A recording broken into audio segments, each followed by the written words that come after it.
आज हम पढ़ने वाले हैं 12th क्लास का हिंदी चैप्टर का नाम है संपूर्ण क्रांति, जिसके लेखक हैं जयप्रकाश नारायण जी। और इन्हीं का हम कवि जीवन परिचय यानी कि लेखक परिचय भी जानने वाले हैं। और इनका जन्म था 11 अक्टूबर 1902 को हुआ था और मृत्यु 8 अक्टूबर 1979 को हुआ था। चलिए इनका जीवन परिचय जो है वह जानना स्टार्ट करते हैं।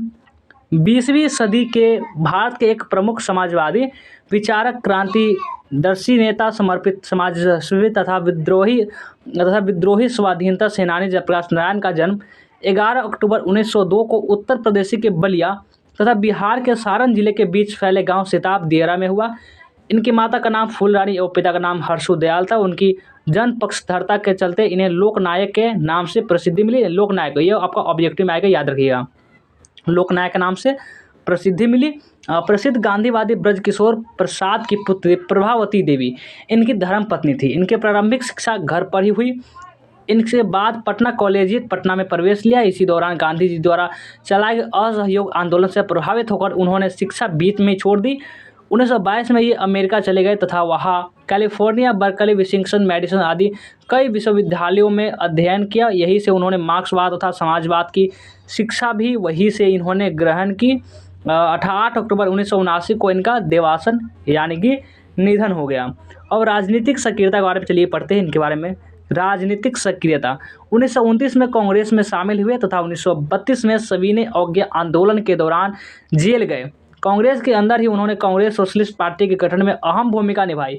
1942 के आंदोलन से उन्हें विशेष प्रसिद्धि मिली। आज़ादी के बाद 1952 में उन्होंने प्रजा सोशलिस्ट पार्टी के गठन में योगदान दिया था। 1954 में विनोबा भावे के सर्वोदय आंदोलन से जुड़े। 1974 में इन्होंने छात्र आंदोलन का नेतृत्व किया तथा आपातकाल के दौरान जेल गए। इनके मार्गदर्शन में जनता पार्टी का गठन हुआ। और साहित्यिक रचनाएं, अब इनके हम साहित्यिक रचनाएं के बारे में जानें तो जयप्रकाश नारायण कोई साहित्यकार नहीं बल्कि समाजवादी, स्वाधीनता सेनानी तथा विचारक थे। फिर भी इन्होंने कुछ महत्वपूर्ण रचनाएं की। इन्होंने रिकंस्ट्रक्शन ऑफ इंडियन पॉलिटी नामक पुस्तक लिखी। इसके अतिरिक्त इनकी कुछ कविताएं, निबंध तथा डायरी भी प्रकाशित हुई। 1965 में इन्हें समाज के लिए मैग्सेसे से सम्मान दिया गया। मरणोपरांत 1998 में इनको भारत रत्न भी सम्मान मिला। भारत रत्न, जो कि बहुत ही गर्व की बात होती है अगर किसी व्यक्ति को भारत रत्न मिलता है तो। अब इनकी साहित्यिक विशेषताएं के बारे में जाने तो जयप्रकाश नारायण ने बड़े पैमाने पर साहित्यिक सृजन की नहीं किया।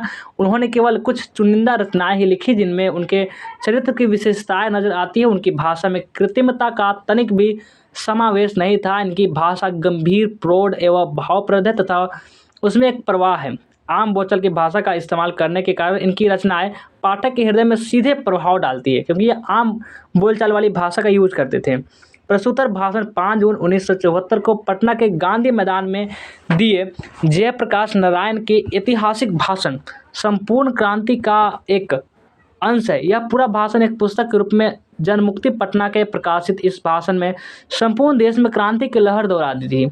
लोगों के हृदय क्रांतिकारी विचारों से धधक उठे और आंदोलन ने विराट रूप धारण कर लिया।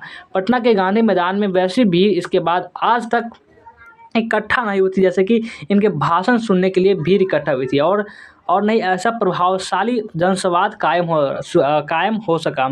तो कैसा लगा वीडियो कमेंट करके जरूर बताएंगे। लाइक नहीं किया हो तो जल्दी से लाइक कर देंगे, शेयर कर देंगे। नए स्टूडेंट होंगे तो चैनल को सब्सक्राइब तो जरूर कर लेंगे।